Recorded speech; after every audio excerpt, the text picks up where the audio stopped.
Recovery Queen Melissa presents Tales from the Trap, where the truth lies. Okay, hello, how are you? Two things. So I have been filming in TikTok. So I've realized that's the reason why the screen is so small when I upload it onto YouTube. It's just easier for me to keep things small because I'm trying my best to manage two podcasts on two different iPhones, and keeping small clips and uploading them on TikTok has just been easier for my neurodivergent brain to keep track of things. So I'll do like 5-10 minute segments and then put them all together. um with doing it on my camera instead of on TikTok, I run really long, so I have a full like hour and a half video, and it takes up a lot of space. It's just different when you put it in segments. And let's be real, I'm going to be real. So many people are like, "Oh my god, I had no idea you were 40. You don't look 40." I use a soft glow filter on TikTok. I always have. It's not a crazy filter that makes me look like a different person, but it does even out my skin. I have lots of freckles. I have lots of redness. I have fine lines, wrinkles. I'm 40. So I also like when we film the Full Circle podcast, it's like this. There's no filter. I don't know why I don't like it. I do because I'm very self-conscious about my face. Like I'm aging and I know it could be a million times worse. I was a really heavy drug addict, and it could be a million times worse than it is. But I'm still like, you know, I don't have makeup on right now. I have moisturizer. I filled in my eyebrows, but um this is me, 40, barefaced, and I decided, you know what, fuck it. I'm just gonna film like this. The quality is better, and whatever. If you don't like the way I look, bitch, let me see what you look like. Period on period. Also, what I like about TikTok, I can stop it and the video doesn't become its own video. I could stop it and keep going because there's a lot of times where I'm like looking for stuff on my phone that takes up time, and I'm not an editor. I don't know how to edit anything. So with TikTok, I just know how to use the program and I can edit on it, and I know it's just easier for me, but it's not the best way because the quality isn't the best. So I have a whole bunch of questions here that I have been going through quite a bit. But there's a few more. This one is the title is Parenting and Reunification. How did you prepare emotionally for the moment your kids came back into your life? So, my mom and dad were very good with not cutting off all contact. My dad was taking my girls to see me at my apartment like once a week for an hour. So I still saw them. I was still in contact with them. So when I came back, when I went right to my parents' house, that's where they lived. So I went right back into parenting and mommy mode, um, right off the hop. But this time it was different because I was sober. I didn't prepare at all for the first time I saw Emily. So the thing is, there was a rift in the family, no fault of anybody's. But I had been charged with human trafficking. So obviously, Angela was like, I need to protect this child. And when I got out of jail, um, I had to take it to court, and we couldn't reconcile the access, just the two of us. So we did go to court. So it was like a full year before I got to see Emily. And I never made like a huge deal out of it. She said afterwards that she thought I was going to cry, and I did. I did cry, but it just was normal. It was normal. Even Angela made it feel okay and normal. She supervised for quite a while. before she allowed me to take Emily unsupervised. But we just slowly integrated back in each other's lives. And then we were in court, and I really think that I wish we could have figured it out without court. But we had there was a lot of like animosity and resentments and stuff. So it was really, really difficult for all of us. It was so difficult for all of us. But I just kept thinking, like, as long as I keep showing up, everything is going to work out. And I know I'm right because look at the situation I'm in now, where we're all thriving and we're all parenting well together. I have such an itchy boob. Sorry. So yeah, I didn't really prepare emotionally.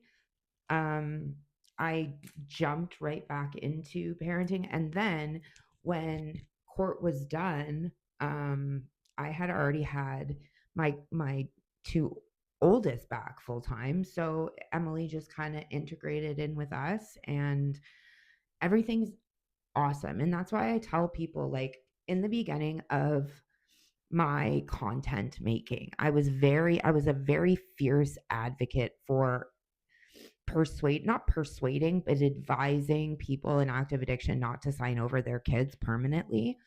And I don't know if I agree with that as much. Like, if it happens, it is not the end of the world. Like, because my disease told me when I was signing them over, because you can still give your kids protection and consistency without signing court papers.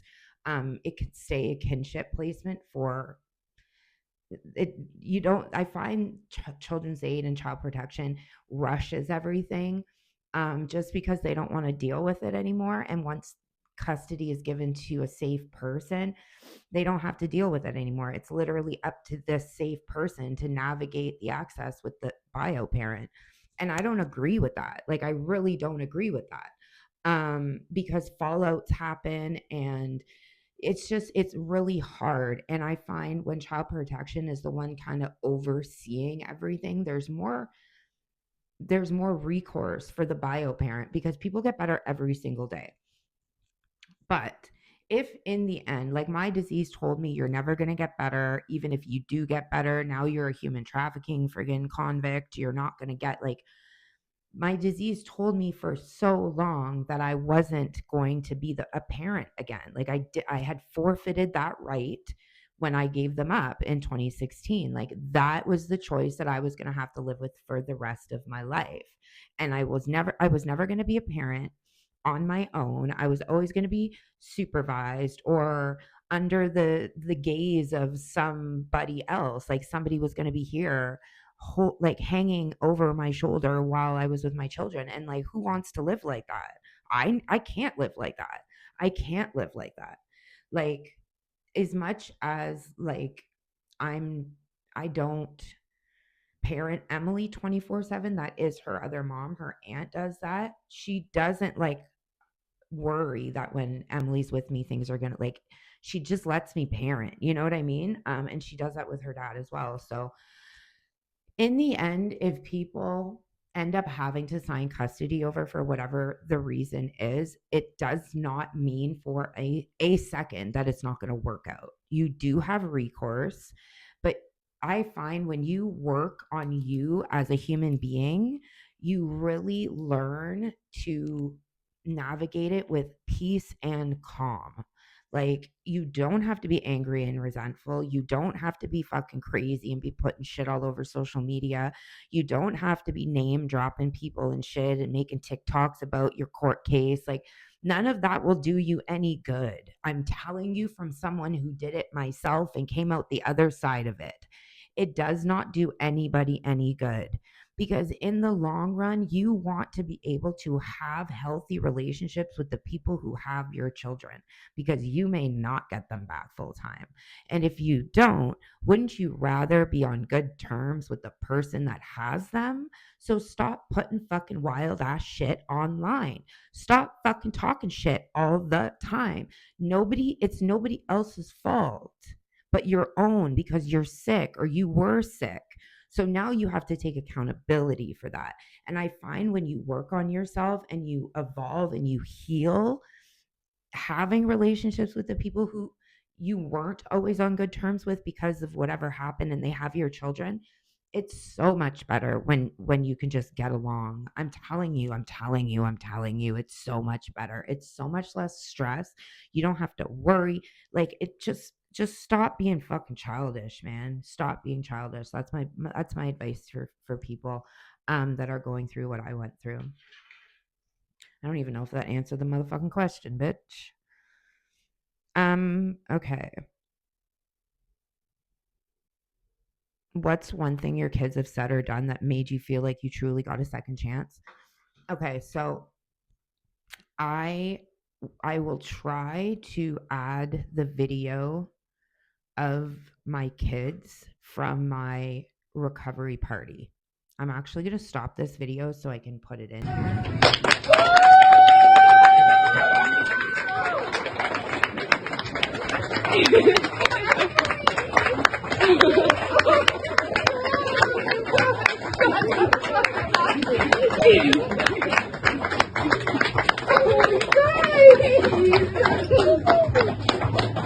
Time I thought I'd be standing in front of the people that you love beside a casket at your funeral.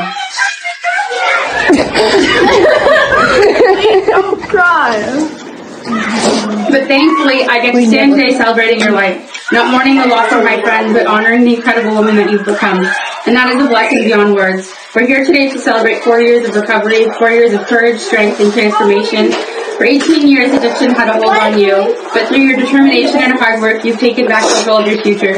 I'm so incredibly proud of you, Mel. I've seen you face challenges that most people couldn't even imagine, and we've been through so much together. Your journey hasn't been easy, but you've come out stronger, more beautiful, and more determined than ever. I also want to take a moment to thank you. You've blessed me with my beautiful son, and for that, I will always be grateful. Watching him grow into the amazing young man he is one of the greatest gifts in my life. I'm also incredibly proud of how you share your story on social media. Every time I read the comments from people who've been touched by your honesty and strength, it fills my heart with so much joy. The difference you're making in their lives is truly amazing. You're helping people find hope, healing, and the courage to keep going. That's a gift, and it speaks volumes about your heart and your resilience. Today is all about you, Mel. It's about celebrating your hard work, your resilience, your love, and all the incredible progress you've made. I'm so proud of everything you've accomplished. Your journey is a powerful reminder that even in the toughest times, hope, strength can lead the way. Here's to you, Melissa, a woman who has not only survived, but has truly thrived. May your future be filled with peace, joy, love, far beyond what you've ever imagined. I'm so grateful to be here today, and I can't wait to see all the beautiful things that should come. I love you, dude. So we're here to celebrate your 4th rebirthday, the day you came back to us, the day you became the Melissa we never had, the real version of a niece, daughter, granddaughter, friend, member of society that we were robbed of due to the tragic, awful disease of addiction. The relationship we had during your addiction was a rough one, To say the least. while supporting you the best I could, hoping someday we could have what we have now. Watching you grow to a healthy, happy, thriving, and resilient woman. Your strength and sharing your story to help others is an inspiration. I've said it many times, I've been in social services for 20 years and you were nothing short of a miracle. I love you and I'm very proud of you. I love you too. Invisible piece of paper. I'm so thankful that you are here and you didn't leave me. And I'm thankful that everyone's here for you today. And I'm thankful that my aunt brought me here.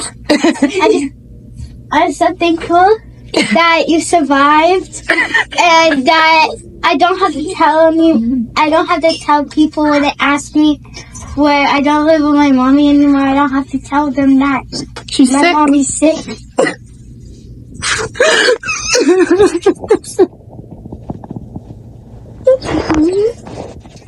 Dudes. We've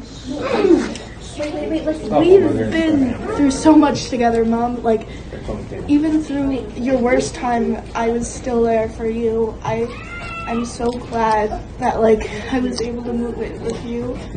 And I'm so glad that I can actually have a mother instead of just living with my grandparents. I hope I have all the videos, but this was the moment. And for people who don't know, if you're just coming on, so I am a recovering addict. And in April of this year, I celebrated 4 years in recovery after being like this for 20 years. Like in and out of jail, in and out of detox, in and out of rehabs, hospitals, mental health facilities, like psych wards, all of it. Being homeless, having children taken from me, like not being able to parent because I was so fucked up. Like, so this year when I celebrated 4 years in recovery, it was a huge deal. It was a huge deal to me. It was a huge deal to the people that love me. So my friends threw me a really, really beautiful party. And that's the party, the videos that I hopefully can put in here. That was the party. So they had told me that my friend owns photography studio. So her and my other friend told me that they were going to take me to get photos done, and then we were going out for dinner. But I had a kind of an inkling that they may have invited like all of my children. Just something that my friend Jamie had said, because we were supposed to have it on one day and then it was like a horrible snowstorm. So she had told me she was going to message my daughter's aunt about something. And I was like, since when do you talk to what? So that made me think, oh, okay, well, maybe they're inviting all the kids because my friend that's throwing the party is the one who's been raising my son since birth. That's his mother. So I thought, oh, she's going to bring all the kids and we're going to get to have photos. No. I opened the door and my whole fucking family on my dad's side was there. Tons of my family's friends were there. My cousins, all of my people were there. So, and then when they told the speeches and my kids were able to talk, like my two youngest girls said something, my oldest didn't. But to have all of my babies there was amazing. To have my friends organize, like I've never had a surprise party in my life. So that was like the best day ever. That was like, if you know the history between me and my family and me and my friend Jamie, that was kind of solidified, like you're on the right track, you're doing the right thing, you're here, you got it, you're doing it, baby girl. Like you just keep doing what you're doing, like you made it. So that was the moment. That was the moment when my daughter said, I don't have to tell my friends that my mommy's sick anymore. Like it, I can't even. So yeah, that was the moment. There was another moment where I had to make a choice because one of my children was affecting the mental health of another one of my children. And I had to make a choice because the older one was in a bad place. So I said, you can no longer be here anymore. And I had to make that choice. And I'm very proud of having to make that choice because my parents had a hard time making choices like that. But I know that she's better now and she's back home. And it was the best thing that I did. I did the right thing by doing what I did. And that was like a huge, like, you are doing the right thing. Like these kids have been through so much, but you are, and like also my middle daughter has a lot of mental health issues, and I've really taken the reins of it and tried to help her navigate that as easy as possible, which I'm just proud of because not all parents advocate for their children in that regard. Mental health, some people just don't even believe in mental health. Like we come from a time where, I said this the other day, we weren't even allowed to have feelings. So I take mental health very seriously. And yeah, I've just been able to be a good, strong parent in that regard. How do you balance parenting now with the memories of not being there before? So before, when I was like still in my parents' basement with my kids, and they had custody of my two oldest, and I was seeing Emily like going through court, and everybody like was just expecting me to fail. And I had a really hard time. I didn't feel like on the same level as my other friends because I was living in my parents' basement, coming back from addiction, on bail for human trafficking. Like, and it went on for years. It went on for years like that, where I was in the court process, and not just family court, but criminal court. And like, everybody was just waiting for the other shoe to fall, like every other time, and waiting for me to get caught and meet something fucking stupid to happen, me to get arrested, me to get caught using like something, which has been the pattern of behavior for the last 18 years. So I know every side of the family on all my kids' sides, they were all waiting for it. And I was like down on myself about it, you know? I was really, really down on myself about it. But I think that really changed as time went on and people started to realize she's not going anywhere. She's not relapsing. Holy fuck, her parents signed the kids back over to her. Oh my god, she got her own place. Oh, she bought herself her first car. Like shit like that. And that's what I tell people in recovery. If you just keep doing the next right thing and you play the tape to the end, and what I mean when I say that is you see a decision. You have to envision the outcome of making that decision prior to making it. So people say play the tape to the end in regards to like relapse, but it's for everything. It's for everything. So I'll give you an example. When I was in court, family court, and my daughter's lawyer had said, you can push this to trial. Emily's saying she wants to stay with her aunt full time, but you could probably get more.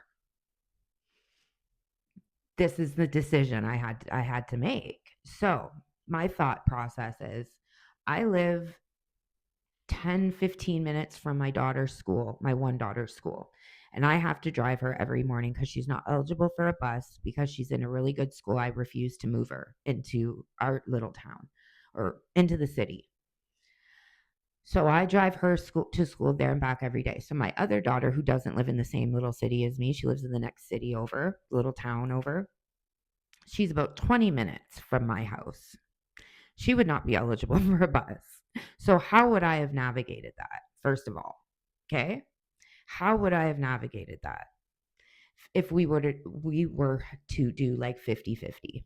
Also, she didn't want things to change. My daughter didn't want things to change. She liked going to her dad's, coming here, going home, going to her dad's, coming here, going home. She likes that.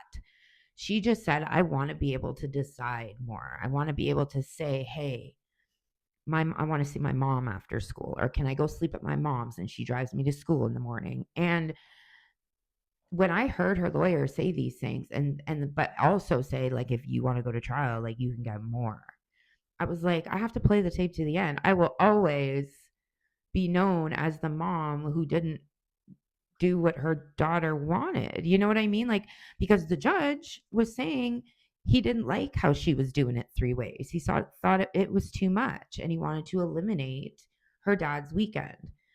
And I was like, oh no, like my kid, no, Emily would flip the fuck out. No, like she loves to do what we're doing and it's worked for all of us. So what is more important?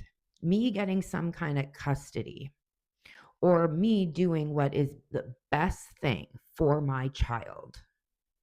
So I did the best thing for my child. I played the tape to the end, because what would have been the consequence of that? She would have resented the fact that I did that. Do you think that her aunt and I would have been able to mend our relationship if I would have kept pushing it to trial and then we all got drugged through the fucking mud? No, man, I wasn't going to do that. I could have. I had every opportunity, and I had an amazing lawyer. I could have kept going. I was in it for 3 years. What would have been another 6 months? Right? But I played the tape to the end. So that's what I mean when I say it's not just about addiction. When people say you need to play the tape to the end, it's not just, oh, what is the consequence of me taking that first puff? You know, one is never enough. You know that. But it could be used for every single decision you make in your life. Every single decision you make in your life. So I play the tape to the end every single fucking day of my life. I play the tape to the end. I envision the consequences of my decisions every single fucking day. You have to, especially in recovery. Especially in recovery. Sometimes I get scared because I am so open and honest and raw on in my content. So I get scared about that stuff where I'm like, "Ooh, I shouldn't have said that, motherfucker. I shouldn't have said that." But you know, I can't get any worse than I was. So if I tell it like it is, and people don't like that because they think I'm airing my dirty laundry online or whatever the fuck their problem is, oh, I don't say my name, bitch. I don't say your motherfucking name. So yeah, sometimes I get nervous about that and that stuff, like, because it's just like coming out. Like I can't play the tape to the end because it's literally no filter, just comes out of my motherfucking mouth. So sometimes like that's the stuff that still makes me nervous. But I got such great support and such great people love it. Say something bad, bitch. Nobody says shit about shit. So I'm very lucky in that regard because people are just happy that I'm clean and I'm doing something I love, I think. But anyways, we'll go on to the next one. I don't even think I'm answering these questions. I'm just going on a motherfucking tangent. Okay. Ooh, this is a good one. What would you say to a mom who just lost custody and feels hopeless? Ah, fuck. If you don't stop doing what you're doing right now, you're going to regret it for the rest of your life. I will never understand the choices that Melissa was making in 2016. But I can't think of something that someone could have said besides, if you do this, there's no going back. Do you really want to do this? Do you really want to set your whole fucking life and your children on fire to get high? Do you want to do this? And I'm very shocked that nobody said that. I think everybody was it happened so fucking quickly. And it does. That's the thing. People are functioning until they're not functioning, until people start figuring it out. It happens so fast. So did anybody have even the opportunity to be like, because I was hiding from everybody who loved me.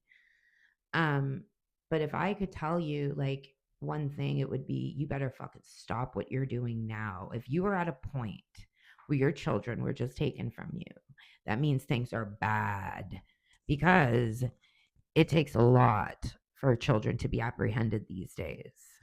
It does, because I know people that live in my co-op that should not have their children and do. So I know, and child protection 9 times out of 10 don't do their job. So if you are in a situation where they did take your children, you need to figure out what the fuck you're going to do about it. So you need to make a plan. You need to get the fuck away and go to treatment. You need to have a plan. You need to go to rehab. You need to go to a sober living after. You need to have a fucking plan. And you need to get advocacy. If you've lost your children, utilize the resources that people are giving you. So work with child protection. Understand that they're not your friend and they are not to be trusted, but use the resources that they're offering to you. And understand that if you get better, if you get yourself better, you can come back from all of this shit. Giving up custody is not the end of the world. It is not the end of the road either. You do have recourse if you get better. But the longer it takes, the harder it's going to be. For me, it was 7 years. 7 fucking years. Emily was not even 2. And I didn't come back till she was 7 years old. Do you understand? And I still got a shit ton of time. But the longer you go, the harder it's going to be, especially if your children are in care, especially if your children are with people who won't give them back. So let my life and my decisions be a lesson to you. Okay? your children are happy and protected and loved where they are. I hope, hypothetically, I hope. If they're in care, what the fuck are you doing? Get yourself better. Like, what? I couldn't live with myself. Having people that loved my kids take my kids enabled me to keep going. So I don't know how it would be if my children were to go into care, because I don't know if I would have been able to still keep doing what I was doing. But because I knew that my kids were safe, I was able to just be out there in the streets doing whatever the fuck. People don't always have that luxury. So if your babies are in the system because of your disease, let me tell you, you either are gonna get better, and I pray to fuck you do, or you're going to keep doing what you're doing and you're going to kill yourself because you're not going to be able to live with yourself. Because I got to a point, and this goes to the question I just answered before. How did you get through it with the memories of everything and all the time you missed? I took their pictures off the walls. I couldn't talk to them. I didn't want to see their faces. It was terrible. I still grieve those babies that I gave up. I still grieve those babies every single fucking day of my life. And you will too if you don't make a change. And you're the only one that can change the outcome. You're the only one. So, yeah. Don't wait. Don't let it drag out 7 years before you decide to actually do it and get better. Fight for your life now and do it for you, because your children will benefit from you deciding to fight for your life. Oh, that's a hard question. So, relationships and healing. What's been the hardest part of being in a healthy relationship after trauma and addiction? I don't have one because of it. Like, I talk about this every day, so I'm not going to elaborate on this, but I'm single because of what I went through. And I'm the happiest I've ever been in my life. It breaks my heart to see women in the situation I was in and I just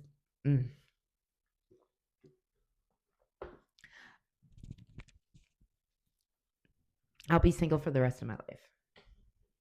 That's how it affected me. I'll be single for the rest of my life. None of these questions apply to me. What was the scariest video you ever posted and how did people react? So in early 2021, say, well, it wouldn't be early because I got out in March. We'll say October. Yeah, because it was after the summer. I had started to build this platform on TikTok. And people really resonated with my story right off the hop, even though it was this girl talking and not me. I was very street. I was very right off range. I couldn't articulate myself the way I do today. I didn't have the extensive vocabulary that I do today. I definitely I'm still rough around the edges. Let me just say that. I'm definitely full of fucking nasty ass trap house jail tattoos and shit. Like I am, you know, my baby dad used to always say, I can go get a clean girl. If I was to leave you, I can go get a clean girl. And I think that's what he means. Like I'm just rough, and whatever. I'm ghetto. That's just how it is. You know, but yeah, it was her that was in front of these people on TikTok. And I would make really funny skits about addiction and people just loved me. I was this like big fat chick and people loved it. But I came out with this video and I finally admitted, because I did tell everybody that I was a sex worker, that I experienced human trafficking and domestic violence. Like I told my story, but there was a part of it that I never came out with. And that was my charges, because I didn't know how people were going to react. I knew how people were reacting in my real life. And also, the charges weren't dealt with yet. So I really shouldn't have even been talking about it. But at the time, I was out on bail for 9 counts of human trafficking, trafficking of crack, and trafficking of fentanyl. And I didn't know how people were going to react. And I finally made a video that admitted it, and it blew the fuck up. It got me to like 50 million views, 50,000 followers, and it had millions of views, and it blew the fuck up. And people, it was a mixed reaction. It was a mixed reaction. So a lot of people who don't understand, and that's what kind of kickstarted the whole, my phone's gonna die, kickstarted the whole like educating people on what the Human Trafficking Act is. Um, um, it kind of kickstarted my educating people about what the Human Trafficking Act is and what I was guilty of doing, but what they're saying I'm doing, like what material benefit is and what procuring is, and that, and what is legal in Canada and what isn't legal in Canada in regards to the sex work industry. And I'm talking people, person to person sex work. I'm not talking about fucking cam girl shit. To me, that's not even sex work. I'm talking person to person sex work. So I've told this story a million times. I'm not going to tell it again, but I was helping somebody make money for drugs, just like I was making money for drugs in that way. And I got charged with human trafficking.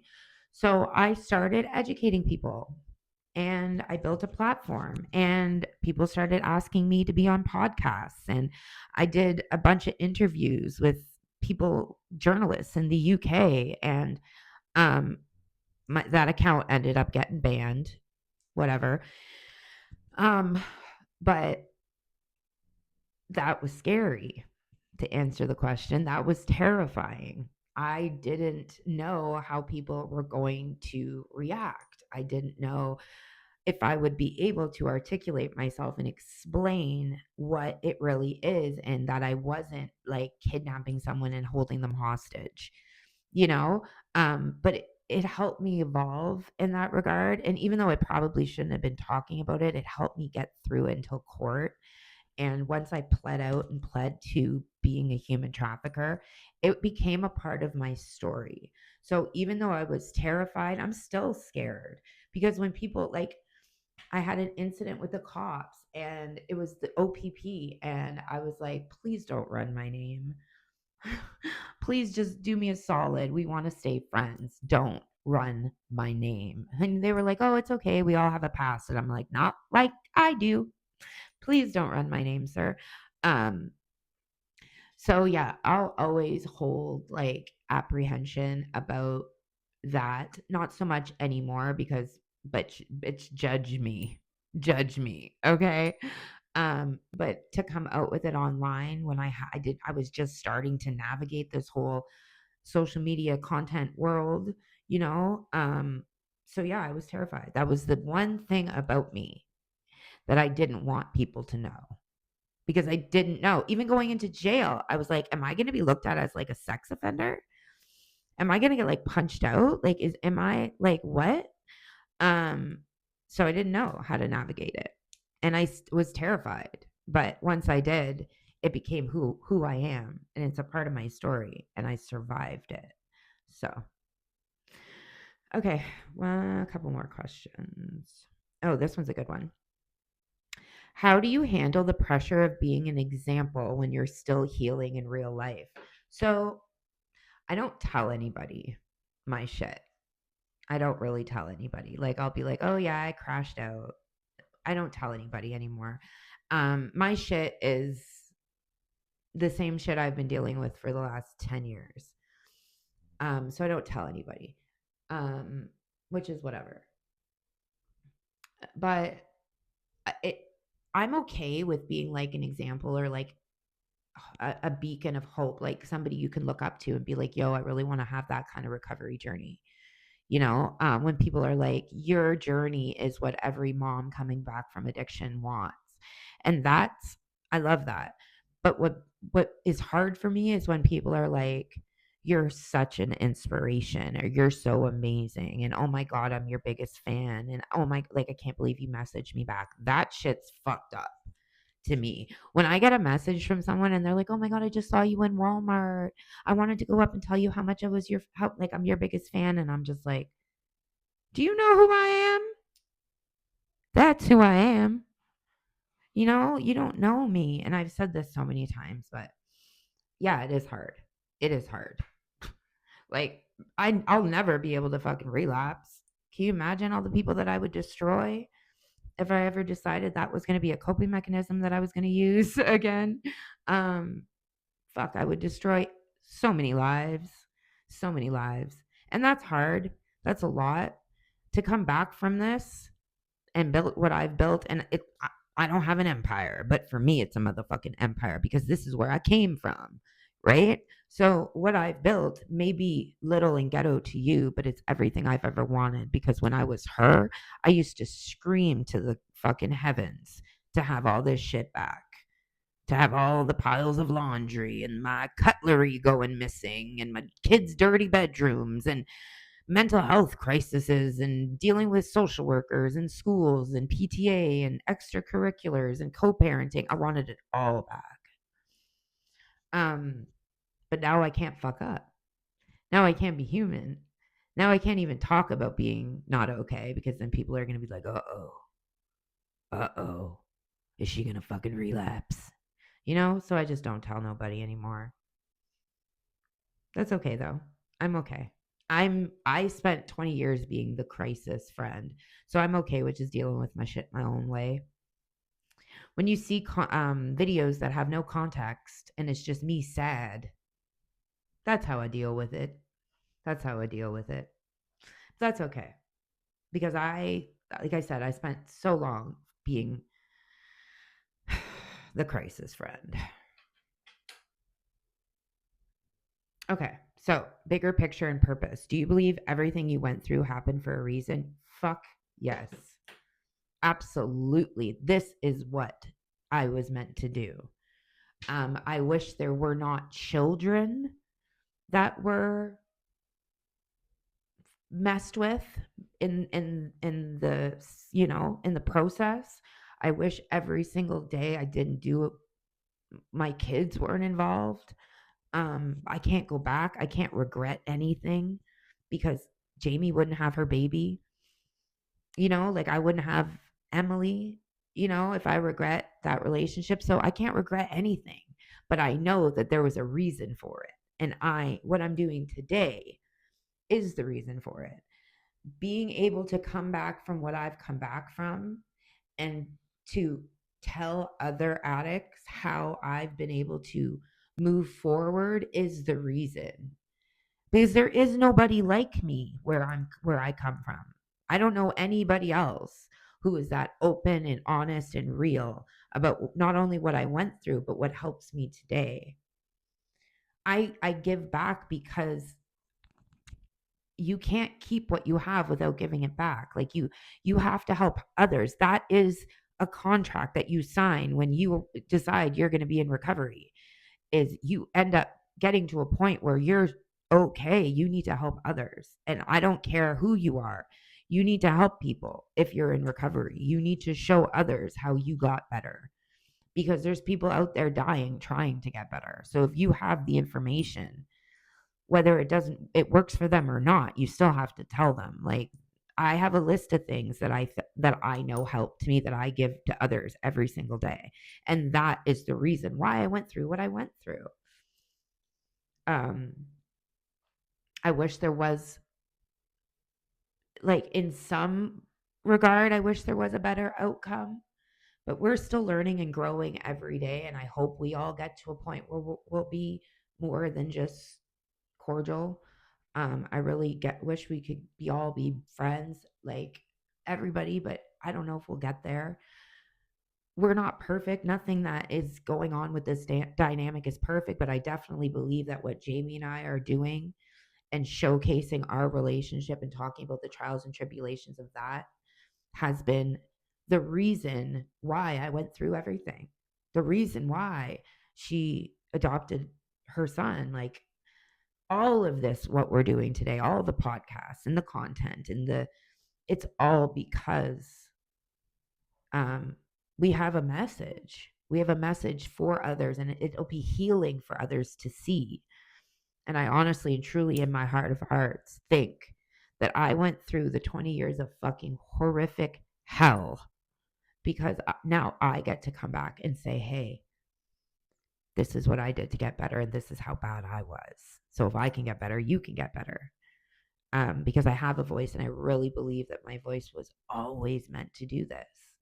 I really, really, really believe that this was all just meant to be. And I love it. I wish I would have known then when I was out there like this that it would all work out. Like I make a lot of TikToks like that where it's 2025 Mel telling her how it all worked out. And she's devastatedly like just relieved. Like she's just like, fuck yes, we got out, and we're good and we're thriving. I wish I could give this fucking dumb bitch a hug and tell her it all works out. And one day people are going to be like, yo, you're inspiring. I'm your biggest fan. Like, that's some fucked up shit, bitch. I bet my baby dads didn't see this one coming. Love y'all.